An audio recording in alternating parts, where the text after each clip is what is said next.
ఓం శ్రీమాత్రే నమః. అందరికీ నమస్కారం. నా పేరు మురళీధర శర్మ. నేను హైదరాబాద్ మణికొండ పుప్పాలగూడ ప్రాంతంలో ఉన్నటువంటి గోల్డెన్ టెంపుల్ వద్ద నివాసం ఉంటుంటాను. ఈరోజు మనము 2025వ సంవత్సరంలో, అంటే ఈ క్యాలెండర్ మనకి జనవరి 1వ తారీఖు వస్తుంది కదా, ఈ సందర్భంగా 2025వ సంవత్సరంలో గోచార రీత్యా ఏ రాశి వారికి ఎలాంటి ఫలితాలు ఉంటాయంటే జనవరి నుంచి డిసెంబర్ వరకు సుమారుగా ఈ టైంలో వచ్చేటువంటి ఈ కాలానికి ఎలాంటి ఫలితాలు ఉంటాయి అనేది జాతకరీత్యా గోచార రీత్యా చెప్పే ప్రయత్నం చేస్తాను.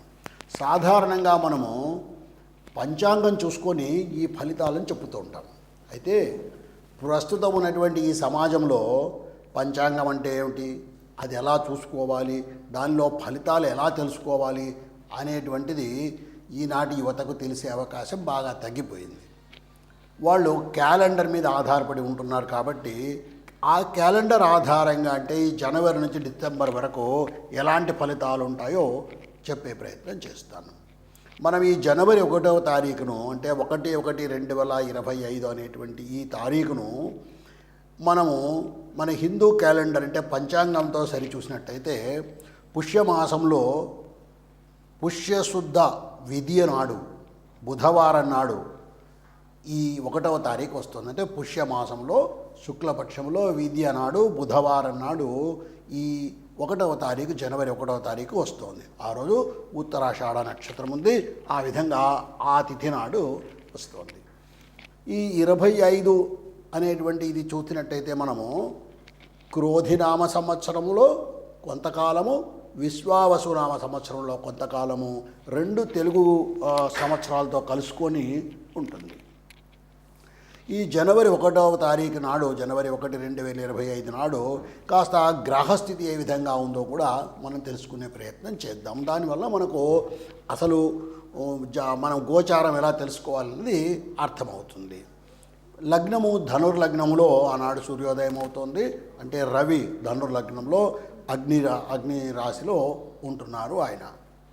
ఆ తర్వాత రవి చెప్పాను కదా, రవి కూడా ధనుస్సులోనే ఉన్నాడు. చంద్రుడు మకర లగ్నంలో ఉన్నాడు.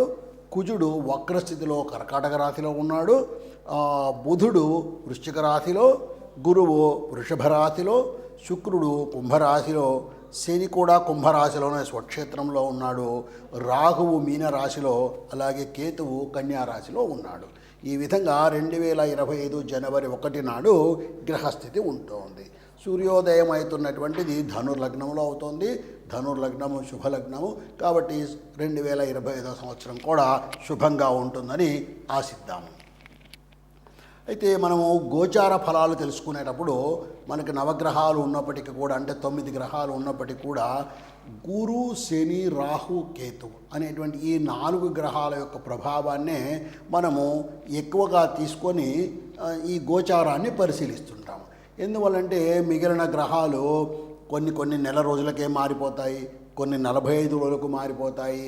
అలాగే చంద్రుడైతే 2.5 రోజుకే ఒక రాశి నుంచి ఇంకొక రాశికి మారిపోతుంటాడు. కాబట్టి ఆ ఫలితాలు మన మీద అంత ఎక్కువ ప్రభావం చూపి ఎక్కువ కాలం ఉండేటువంటివి గురు, శని, రాహు, కేతువులు అనేటువంటి ఈ 4 గ్రహాలు మనకి ఎక్కువగా ఫలితాలను ఇస్తుంటాయి. ఇప్పుడు అలాగే గురువు అనేటువంటి ఈ గ్రహము 2, 5, 7, 9, 11 స్థానాల్లో ఉన్నప్పుడు శుభ ఫలితాలను ఇస్తాడు. అలాగే శని 3, 6, 11 స్థానాల్లో ఉన్నప్పుడు శుభ ఫలితాన్ని ఇస్తాడు. ఇంకొక ముఖ్యమైన విషయము, శని 12, 1, 2 స్థానాల్లో ఉన్నప్పుడు, అంటే మీ రాశి నుంచి 12వ స్థానము, 1వ స్థానం, 2వ స్థానంలో ఉన్నప్పుడు 7.5 సంవత్సరాలు ఏలునాటి శని అని చెప్పి కాస్త దుష్ఫలితాలను ఇవ్వటము. అలాగే 4వ ఇంట్లో ఉన్నప్పుడు అర్ధాష్టమ శని అని చెప్పి దుష్ఫలితాలను ఇవ్వటము. 8వ ఇంట్లో ఉన్నప్పుడు అష్టమ శని అనే దుష్ఫలితాలను ఇవ్వటము. అంటే మనకు ఉన్నటువంటి ఈ 12 స్థానాల్లో కేవలం 3, 6, 11 స్థానాల్లో ఉన్నప్పుడు మాత్రమే శని శుభ ఫలితాలను ఇస్తుంటాడు. అలాగే రాహుకేతువులు కూడా 3, 6, 10, 11 స్థానాల్లో ఉన్నప్పుడు మాత్రమే శుభ ఫలితాలను ఇస్తారు. ఈ విధంగా మనకు ఏ గ్రహాలు ఏ స్థానాల్లో ఉన్నప్పుడు ఫలితాలను శుభ ఫలితాలను ఇస్తారో తెలుసుకున్నాం. అలాగే ఇప్పుడు ఈ గురువు శని రాహు కేతు అనేటువంటి వాటిలో వేటిని ప్రభావం చేస్తారో మన జీవితంలో అన్నది తెలుసుకుంటే, గురువు చదువు, ధనము, జ్ఞానము, వివాహము, భక్తి, సంపద, సంతానము ఇలాంటి వాటిని గురువు ప్రభావితం చేస్తాడు. అలాగే శని న్యాయము, అన్యాయము, పనిచేసే లక్షణము, మానసికమైనటువంటి ఒత్తిడి, కర్మఫలము, ఆరోగ్యము, ఆయుష్ అనేటువంటి వాటిని శని ప్రభావం చేస్తాడు. ఇక రాహును మనం పరిశీలించినట్టయితే మనకు భ్రమలు కల్పించడము, మానసికమైనటువంటి ఒత్తిడిని కల్పించడము, ఇలాంటివి మన ఆరోగ్యాల మీద, ప్రత్యేకించి మానసిక ఆరోగ్యం మీద ఎక్కువ ప్రభావాన్ని రాహువు చేస్తుంటాడు. అలాగే కేతువు మన జ్ఞానాన్ని, మేధస్సును, భక్తి మార్గాన్ని కూడా కేతువు ప్రోత్సహిస్తూ ఉంటాడు, కేతువు సరిచూస్తూ ఉంటాడు. ఈ విధంగా ఒక్కొక్క గ్రహము కొన్ని కారకత్వాలను కలిగి పనిచేస్తూ ఉంటుంది. ఇక మనము గోచార రీత్యా అన్నాం కదా, నేను మీకు కాసేపు ముందు ఏ స్థానాల్లో ఏ గ్రహాలు ఉన్నాయని చెప్పాను కదా. అయితే ఈ గ్రహాలు కాస్త మారుతూ ఉంటాయని కూడా చెప్పాను. ఉదాహరణకు గురువు 14 మే నాడు వృషభ రాశి నుంచి మిథున రాశికి మారుతాడు. అలాగే శని 23 మార్చి 2026 నాడు కుంభం నుంచి మీనరాశికి వెళ్తాడు. ఇక రాహువు మే 20వ తారీఖున మీనం నుంచి కుంభానికి వస్తాడు. వీళ్ళు వక్ర గ్రహాలు, రాహుకేతువులు వక్ర స్థితిలో ప్రయాణం చేస్తూ ఉంటారు. ఈ విధంగా రాహువు 20 మే నాడు మీనం నుంచి కుంభరాశికి వస్తాడు. ఇక కేతువు కూడా అదే 20 మే నాడు కన్యా రాశి నుంచి సింహరాశికి ఆ రోజు వక్ర స్థితిలో ప్రయాణం చేస్తాడు. ఈ విధంగా ఈ గ్రహాలు స్థిరంగా ఒకే రాశిలో శాశ్వతంగా ఉండవు. ఆ గ్రహాలకు చలనం ఉంటుంది. ఆ గ్రహాలు ఇందాక చెప్పినట్టుగా చంద్రుడు 2.5 రోజుకు, కుజుడు 45 రోజులకు ఇలాగా మారిపోతూ ఉంటారు. శని 2.5 సంవత్సరాలకు ఒక్కొక్క రాశిని ఇలా మారుతూ ఉంటారు.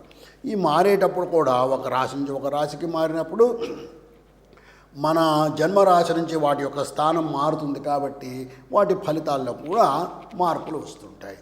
ఈ విధంగా ఇప్పుడు మనము ఏ రాశి వారికి ఎలాంటి ఫలితాలు ఉన్నాయో తెలుసుకునే ప్రయత్నము చేద్దాం. ఇప్పుడు మకర రాశి వారికి 2025 సంవత్సరంలో, అంటే క్యాలెండర్ పీరియడ్ జనవరి నుంచి డిసెంబర్ వరకు గోచార రీత్యా ఎటువంటి ఫలితాలు ఉంటాయో మనం తెలుసుకునే ప్రయత్నం చేద్దాం. గోచార రీత్యా ఫలితాలు ఉన్నప్పుడు గురు శని రాహుకేతు గ్రహముల యొక్క ప్రభావాన్ని మనం పరిశీలన చేసి ఎలా ఉంది మనకు జీవితకాలము, ఈ రాబోయేటువంటి సంవత్సరంలో సాధారణమైనటువంటి ఫలితాలు ఎలా ఉండబోతున్నాయి అనేది తెలుసుకునేటువంటి ప్రయత్నం చేస్తున్నాం. ఈ ముందుగా గురువు గురించి తెలుసుకుందాం. గురువు వృషభ రాశిలో ఉన్నాడు. అంటే మకర రాశి వారికి 5వ స్థానంలో గురువు ఉన్నాడు. అంటే విద్యా విషయంలో మంచి అభివృద్ధి కలిగే అవకాశం ఉంది. సంతాన విషయంలో కూడా మంచి అవకాశాలు ఉన్నాయి. సంతానం లేని వారికి సంతాన యోగం కలిగే అవకాశం కూడా ఈ కాలంలో ఉంటుంది. అంటే ఈ కాలం ఇప్పుడు దాదాపు అయిపోతుంది. 5వ స్థానం నుంచి 6వ ఇంటికి మేలోనే రాబోతున్నాడు కాబట్టి ఇంకా ఈ 4-5 నెలల కాలం ఏదైతే ఉందో ఈ 4-5 నెలల కాలం కూడా శుభ సమయము అని తప్పకుండా చెప్పవచ్చు. మకర రాశి వారికి గురువు యొక్క ప్రభావం వల్ల శుభం జరిగే అవకాశం ఉంది. అట్లాంటి గురువు 14 మే 2025 నాడు 5వ ఇంటి నుంచి 6వ ఇంటికి మిథున రాశికి వస్తున్నాడు. మిథున రాశి అనేటువంటిది ఈయనకు 6వ ఇల్లు, శత్రురోగ రుణస్థానము, ఆరోగ్య స్థానము. అటువంటి మిథున రాశిలోకి గురువు రావడం వల్ల కాస్త ఆర్థిక సమస్యల నుంచి కోలుకోవడము, ఉద్యోగాల్లో అభివృద్ధి ఉండడము, ఇవన్నీ కూడా ఉండే అవకాశము ఉంది గురువు యొక్క ప్రభావం యొక్క శుభ ప్రభావం వలన. ఇక రెండవ ముఖ్యమైనటువంటి గ్రహం మనకు శని. ఈ శని కుంభరాశిలో ఉన్నాడు. అంటే 2వ ఇంట ఉన్నాడు. మకర రాశి వాళ్లకు కుంభం 2వ ఇల్లు. ఈ 2వ ఇంట అంటే ధన కుటుంబ స్థానంలో స్వక్షేత్రంలో కుంభంలో శని ఉన్నాడు. దీనివల్ల ఏమవుతుంది అంటే ఆరోగ్య సమస్యలు రావడము, కుటుంబంలో ఇబ్బందులు ఏర్పడము, ప్రత్యేకించి పెద్దవాళ్ళు ఉంటే కనుక వాళ్ళ పెద్దలకు ఆరోగ్య సమస్యలు రావడము ఎక్కువగా ఉండేటువంటి అవకాశం ఉంటుంది. తర్వాత ఈ మకర రాశి వారికి కుంభములో ఉన్నటువంటి శని 29 మార్చి 2025 నాడు 3వ ఇంటికి మీనరాశిలోకి ప్రవేశిస్తున్నాడు. ఎప్పుడైతే ఈ రాహువు శని మీనరాశిలోకి ప్రవేశిస్తున్నాడో కాస్త అన్నదమ్ముల మధ్యన విభేదాలు ఏర్పడము, మానసికంగా ఎక్కువ శ్రమ ఏర్పడము, అనవసరమైనటువంటి మాటల వలన విభేదాలు పెరగడము, ఇలాంటివి జరిగేటువంటి అవకాశము ఈ శని ప్రభావం వలన ఎక్కువగా ఉండేటువంటి పరిస్థితి ఉంది. కాబట్టి తప్పకుండా ఈ మకర రాశి వాళ్ళు ఈ శని ప్రభావాన్ని తగ్గించుకోవడానికి తగినటువంటి పరిష్కారాలను చేసుకోవాలి. ఆ తర్వాత మనకు ముఖ్యమైనటువంటి గ్రహము రాహుగ్రహము.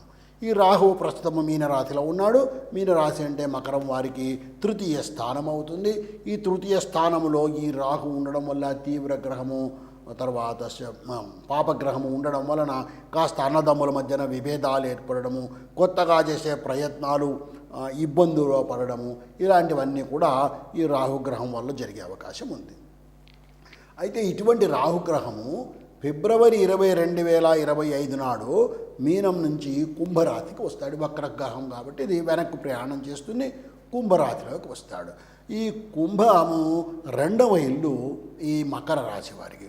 ఈ కుంభంలో ఉండడం వల్ల మాటల వలన అనవసరమైనటువంటి ఇబ్బందులు కలిగే అవకాశం ఎక్కువగా ఉంటుంది. కాబట్టి ఇతరులతో మాట్లాడేటప్పుడు ఆచితూచి మాట్లాడడం, అది అన్నదమ్ములు తల్లిదండ్రులు అయినా సరే కాస్త జాగ్రత్తగా ఆలోచన చేసుకొని మాట్లాడడం అనేది తప్పకుండా ఈ మకర రాశి వాళ్ళు అలవాటు చేసుకోవాలి. లేకపోతే ఈ రాహుగ్రహం యొక్క ప్రభావం వలన అనవసరమైనటువంటి చీకాకులు ఏర్పడే అవకాశం ఉంది. ఈయన ఫిబ్రవరి 2025 నాడు 2వ ఇంటికి కుంభరాశికి వస్తున్నాడు. దానివల్ల ఇలాంటి ఫలితం ఉండే అవకాశం ఉంది. ఇక మరొక గ్రహము కేతుగ్రహం. కేతువు ప్రస్తుతం కన్యారాశిలో ఉన్నాడు, అంటే 9వ స్థానంలో ఉన్నాడు, భాగ్యస్థానంలో ఉన్నాడు. ఇక్కడ ఈయన ఏం చేస్తాడో మన యొక్క ఆధ్యాత్మికపరమైనటువంటి ఆలోచనలు పెంచుతాడు. దాని వలన మనకు ప్రయాణాలు పెరగడము, కొత్త ప్రాంతాలకు వెళ్ళడము, దేవాలయ దర్శనం జరగడము, ఇలాంటివన్నీ కూడా జరిగేటువంటి అవకాశం ఉంటుంది కేతువు యొక్క ప్రభావం వలన. ఇట్లాంటి కేతువు ఫిబ్రవరి 2025 20వ తారీఖు నాడు సింహరాశిలోకి, అంటే 8వ స్థానంలోకి వస్తున్నాడు. 8వ స్థానంలోకి ఎప్పుడైతే వస్తున్నాడో అది పాపస్థానం. ఆ పాపస్థానంలోకి ఈ కేతు గ్రహం ఎప్పుడైతే చేస్తున్నాడో లేనిపోని కన్ఫ్యూజన్స్ను క్రియేట్ చేయడం మొదలు పెడతాడు. ఆర్థిక విషయాల్లో చాలా జాగ్రత్తగా ఉండాలి, రహస్యంగా వ్యవహరించాలి. పెట్టుబడులు పెట్టేటప్పుడు కూడా కాస్త జాగ్రత్తగా నిర్ణయాలు తీసుకొని ఆలోచన చేసుకోవాలి. ఖర్చులు చేసేటివి ఏవైనా ఉన్నా కూడా ఒక వ్యయము అనేటువంటిది చేసేటప్పుడు ఒక ప్రణాళిక వేసుకొని, ఒక ఆలోచన చేసుకొని దాని ప్రకారం చేసుకోవాలి. అలా చేయకపోయినట్టయితే ఈ మకర రాశి వాళ్ళు కాస్త ఇబ్బంది పడతారు. మొత్తం మీద మకర రాశిని మనం పరిశీలించినప్పుడు శని రాహుగ్రహాల ప్రభావము ఎక్కువగా ఉంటుంది. కాబట్టి ఈ శని రాహుగ్రహాలకు తగినటువంటి పరిష్కారాలు నేను చెప్పినట్టుగా శివార్చన చేయటము, శివ సహస్రనామాలు చదవడము, శివనామాన్ని జపం చేయటము, లేదా అమ్మవారి గుడిని దర్శించడము, అమ్మవారికి ప్రార్థన చేసుకోవడము, ఇలాంటివి చేసే ప్రయత్నాలు చేసినట్టయితే కనుక తప్పకుండా ఈ మకర రాశి వాళ్ళు శుభ ఫలితాలను పొంది జీవితాలను సుఖమయం చేసుకుంటారని ఆశిస్తున్నాను. ఓం శ్రీమాత్.